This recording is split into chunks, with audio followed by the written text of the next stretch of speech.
additional aspect of women's rights relate to inheritance. What is commonly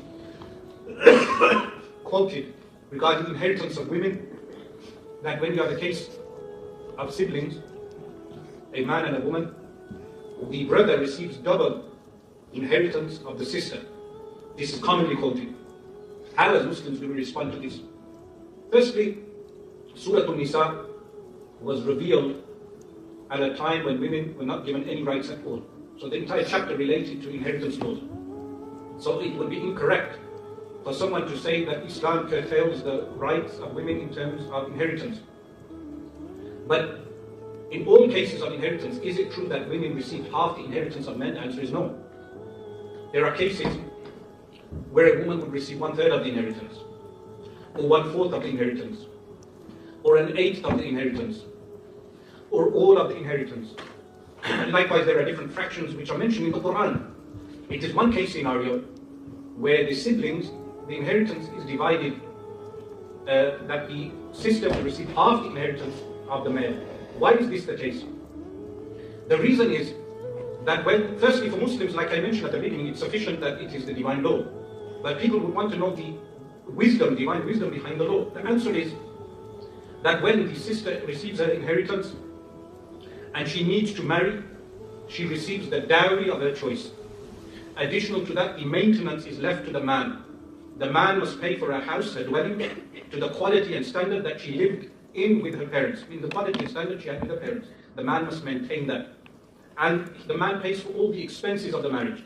Because the expenses of the man are more than the expenses of a woman, the brother receives double inheritance of the sister, because the brother will have more expenses later when he marries. The sister, when she marries, she will not need to worry about her dowry. She can demand as much dowry as she wants. Likewise, if she works, when she works, the money she earns, she does not have to contribute to the household. That is the task of the man. Now, what happened recently, some people brought to me a case that a man and a woman here in England were living together, and throughout the marriage, the woman, she would say to the man, equal rights, equal rights. So, meaning whenever she needed something, she would say equal rights. At the end, the man became so frustrated that he said, I paid £80,000 for the house, meaning the first installment of the mortgage. Give me £40,000 back, equal rights. When they went to shop, the man said to the woman, you pay for half the bill. You pay for half the bill, because they both worked. Whenever bills would arrive in the house, he made her pay half, saying equal rights. At the end, the woman said, no, Islam is correct, meaning the man must maintain the household.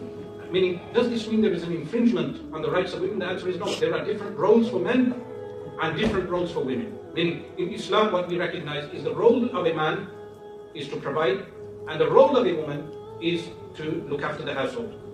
If someone objects, then if we do apply equal rights in its true sense, not selectively, then many households would suffer with this claim of equal rights in terms of earnings. So of course, in Islam, we've never had the issue of women being permitted to work. 𝗕𝗿ص𝗲 was a tradeswoman, a merchant. Sayyidina Umar radiallahu anhu, one of the people he placed in charge of the marketplaces, was a woman. Likewise, women have the right to be part of government administration, meaning these things have never been an issue in the Muslim world.